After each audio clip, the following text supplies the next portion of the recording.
Hi guys, my name is Jayant Mato. I'm product manager in Database Technology Group. And today's topic is building a custom data warehouse for NetSuite using Oracle data transforms.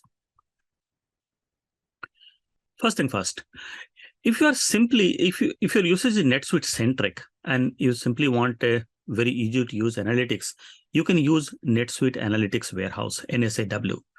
And it's covered in NetSuite material. But if your usage is about building a custom data warehouse with multiple data sources, NetSuite is one of them, it includes NetSuite, then you can use data transforms, and this is the topic of today's presentation. Now let's look at the process of building a data warehouse. Data comes from various sources, various applications where normally transactional applications where data originates, but it's really useful for analysis. So data needs to be transported into some staging area where you can transform the data, you can combine it with data coming from other sources. Like for example, NetSuite data may include orders, but campaign data can come from marketing applications. Now, once you have data into this staging area, it still needs to be further combined and transformed to in some form which is useful for analytical applications. Normally, the transformation is going from third download form to something like a star schema, which is in the warehouse. And there are other transformations as well, like you will substitute null values and you will combine data with some other sources. You will create new columns, you will create facts and measures, etc. This data warehouse building process can be done using the data tools which are available in Autonomous Database. And these data tools are inbuilt in the Autonomous Database. You don't have to provision anything new. If you have Autonomous Database, these tools are available to you. And in this session, we are specifically talking about data transforms tool. This is a drag and drop data integration tool. It's a very simple to use. And it supports a rich set of transformations. So you can do joining, filtering, aggregations, data cleansing, any kind of transformation you might need, you can do that. And it supports various heterogeneous sources and targets as well. Now let's dive into our main topic of today, which is building that custom data warehouse for NetSuite. And let's look at the processes. Now, there are various steps in building the data warehouse. Let's go from left to right. First, you have to read NetSuite source metadata to find out where your data is, in what tables. You have to analyze that.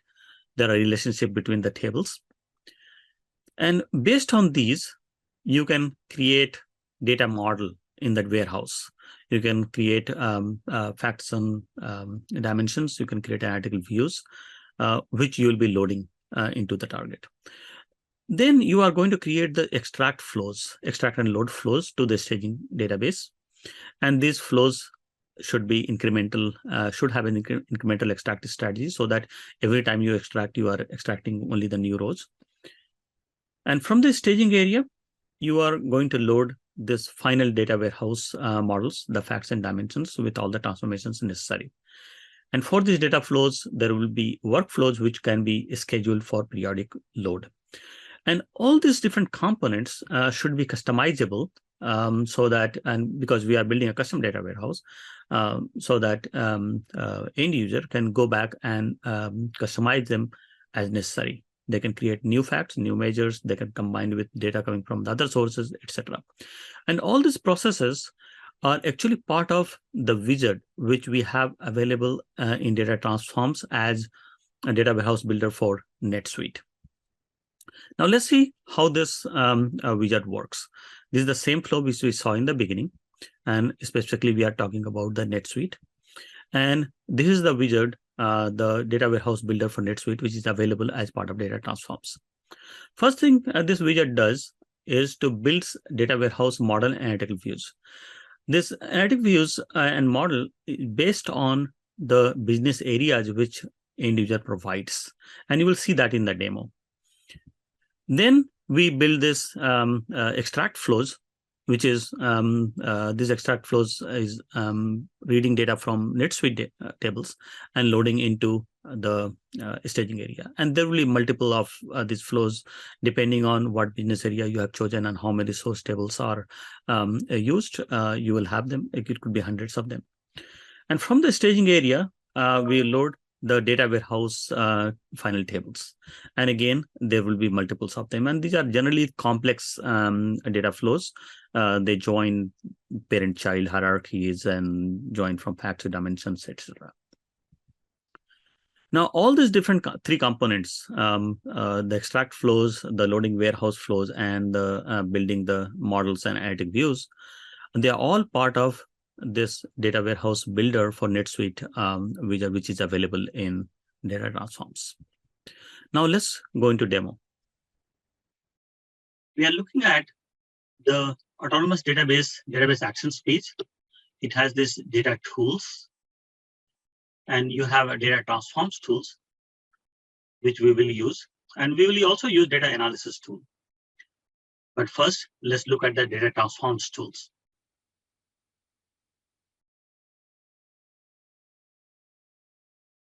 This is the home page.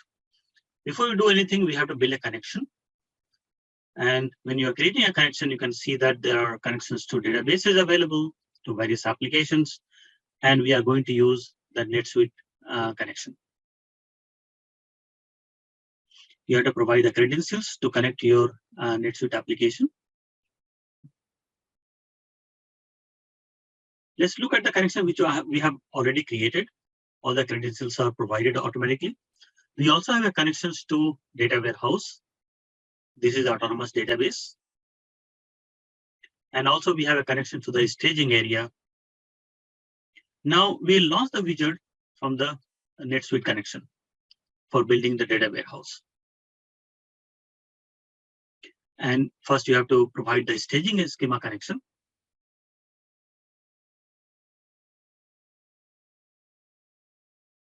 And then you have to provide the target schema connection. This is where your data warehouse is going to be. And you have to pick and choose various NetSuite business areas which you are interested in. And you can do a multi-select.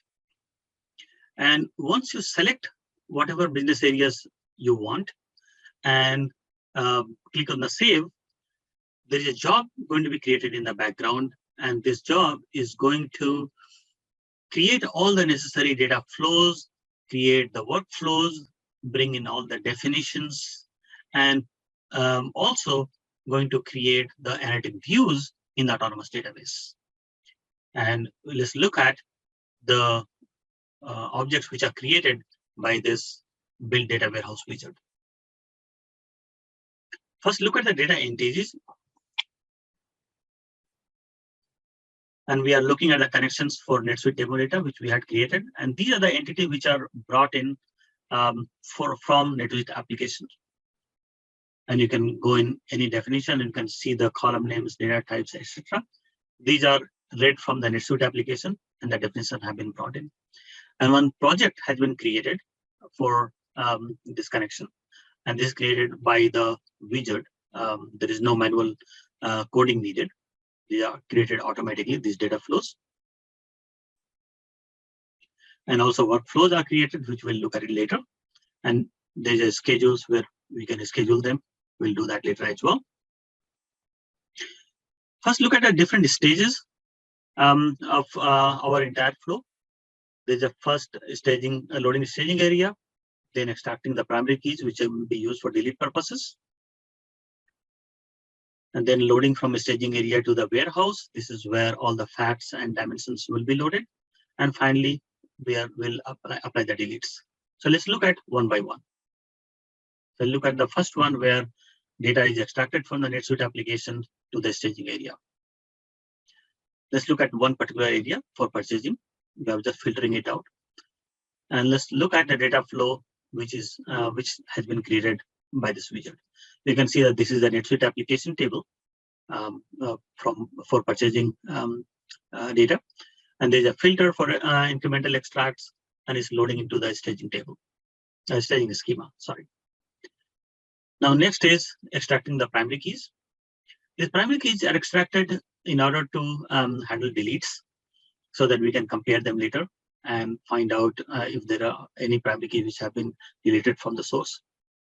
Now, this is area for loading from staging to the warehouse. And in this example, you are seeing that various tables from the staging for transaction headers, transaction line items, etc., and they need to be joined accordingly, are being loaded into the target table. And this target table is the fact table, purchase order fact table.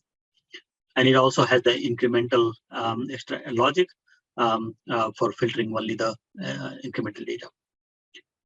And finally, we are going to apply the deletes. So there are delete data flows as well, which are created automatically. So note that all these data flows are created by this widget. There's no manual coding needed. And the widget also creates the workflows. And in the workflows, again, you have different workflows for different data flows. You can see that for different phases of the data integration flow, you have workflows. And you have all workflows as well, which you can execute to execute all the workflows. Then you can see the components. The first component is loading into the staging. This is for loading the primary keys. This is from the staging to the warehouse. And finally, applying the deletes. This workflow can be executed manually right away, ad hoc, or it can be scheduled for periodic loads. So let's create the schedules for this workflow. Let's call it a nightly load schedule. And we are going to pick up the workflow which need to be scheduled. In this case, it's going to be the workflow all. And we will run it daily, and we'll run it at at a specific time. In this case, let's do it at 2 o'clock, not PM, 2 o'clock AM in the night when workload is less. And this work now the schedule has been created, and the load will run daily. So this was the process of creating a data flows and for schedules. Now we will also look at the analysis component of it. The same data tools which we have, we looked at data transforms. We also have a tool for data analysis. Now this data analysis tools is going to help you in analyzing, and this dashboard has been created by the same widget. And you can see that there are dashboard for the various analytic views has been created. This is purchase order analytic views. All the dimension hierarchies are there. You can look a couple of them. Look at this is the time hierarchy, and this is the location hierarchy where location is rolling up into the country. And also there are measures. These are again brought in from NetSuite application. And you can use any one of these measures for your analysis. Like for example, like we can simply bring in the net amount. Let's look at net amount for analysis, and you can do the analysis in this window. We are not going into the details of how to use this data analysis tool. This was just to show the capabilities of the widget for building a data warehouse for NetSuite application. Now let's review what we just saw in the demo. The data warehouse was created by the widget based on the NetSuite business areas, which were provided by the end user. All the data flows for loading the NetSuite data to the data warehouse was created by the widget itself. There is no manual coding required. And workflows will also be were generated for scheduling the loads. And not only the data flows, but also the dashboard was created with analytic views to analyze the data warehouse. And all this was done with no coding. We had we provided the schema information and the business area information to the widget, and it created all the necessary data flows and analytic views. And these data flows could be customized. In the demo, we didn't customize because there was no need to. But if there is a need to customize it, like for example, if you want to enhance this data by joining data from other applications, you could go and edit the data flows and just drag and drop the other application tables and enhance that. This was a short overview of Data Warehouse Builder for NetSuite applications. I hope you found this session useful. Thank you for joining. Have a nice day.